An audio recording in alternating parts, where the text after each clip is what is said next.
tarde, malta do futsal, sejam bem-vindos ao quinto episódio do nosso podcast Apoio ao Meio. Eu sou o Rodrigo. Eu sou o Daniel. E como sempre estamos aqui para apoiar o meio de futsal, por isso não se esqueçam de nos apoiar, subscrevendo o nosso canal, metendo like, comentando e seguindo também as nossas redes sociais.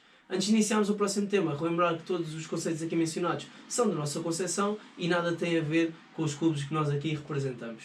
E o que é que temos para hoje, Daniel? Bem, o tema de hoje é inversão do sentido de jogo. E o que é uma inversão de sentido de jogo?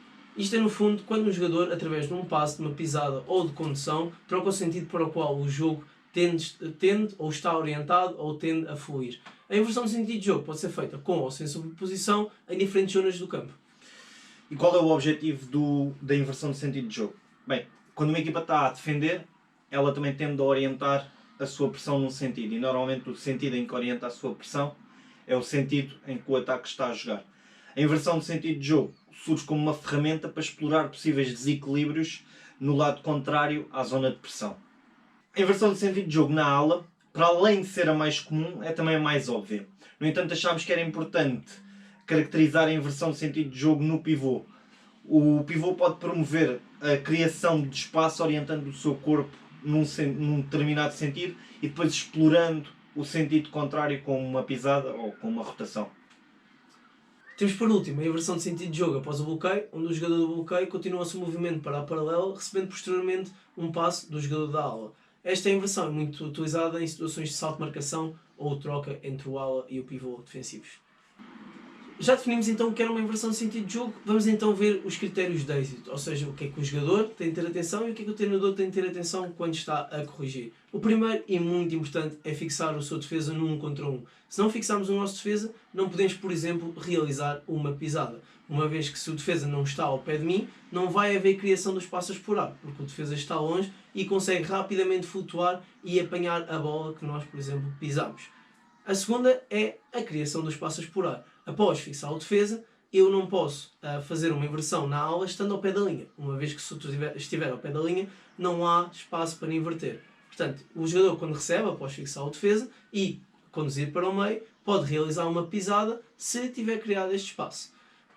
O mesmo se aplica ao pivô, que se ele quiser que o espaço, a inversão de jogo seja na linha, ele tem de sair mais da linha fingindo que vai para o meio e depois aí fazer, por exemplo, uma pisada, numa sobreposição, num jogador que esteja a fazer um corte ao pivô. O terceiro critério que nós definimos é relativamente à orientação corporal. Esta tende a ser para o lado oposto a que queremos explorar. No caso, uma pisada é 100% para o lado oposto, uma inversão de 180 graus. No caso, por exemplo, de uma condução ou de um bloqueio, não é 100% para o lado oposto onde queremos explorar, mas exploramos o lado oposto para o qual estamos orientados. Por último, o último critério e muito importante também, e esta parte é onde entra muito o treinador, é a continuidade. A continuidade do jogador que inverte o jogo. Por exemplo, se o jogador faz uma pisada, queremos que o jogador faça uma quebra e um apoio ao meio, ou queremos que o jogador saia no movimento diagonal, um movimento de ruptura, um movimento para explorar as costas dos jogadores. Onde é que queremos que o jogador vá? Ou então a continuidade do bloqueio. Esta sendo mais importante, não o jogador que inverte o jogo, mas sim o jogador que faz o bloqueio. A continuidade tem de ser para a frente, para explorarmos o espaço que queremos atacar e ficarmos, logicamente, depois sozinhos com a bola.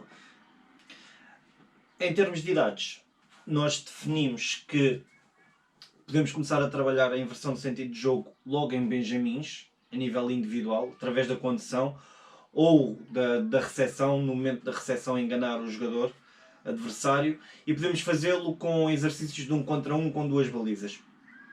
Em infantis podemos começar a trabalhar de uma forma mais analítica já com situações a 2 e depois a partir de iniciados podemos introduzir a inversão de sentido de jogo já no momento de jogo. Como é que trabalhamos? Bem, podemos começar a trabalhar de uma forma mais analítica com movimentações com o pivô e com cortes ao pivô em que o pivô faz a inversão, ou movimentações com o ala, com pisada e com condução do ala, neste caso com a situação do bloqueio, que podem ser situações a 2 já com a oposição. Podemos também trabalhar com jogos com apoios laterais, 3 contra 3 com 2 apoios laterais, por exemplo, em que a condição para o apoio entrar e ter vantagem é haver uma inversão de sentido de jogo. Portanto, o jogador que está dentro inverte para o apoio e o apoio pode entrar e criar assim uma situação de vantagem. Por último, situações de 2 contra 2, em que há uma igualdade numérica e, portanto, uma das formas de solucionar essa igualdade para conseguirmos ter vantagem para conseguirmos finalizar, é o uso correto da inversão de sentido de jogo. E chegámos ao fim de mais um episódio do nosso podcast. Espero que tenham gostado. Não se esqueçam de seguir as nossas redes sociais, meter like, partilhar. Se gostaram do que nós dissemos, comentem. Se não gostarem, comentem também. Não esqueçam também que o apoio ao meio É na linha da bola. e continuamos assim a apoiar o meio do futsal. Até à próxima.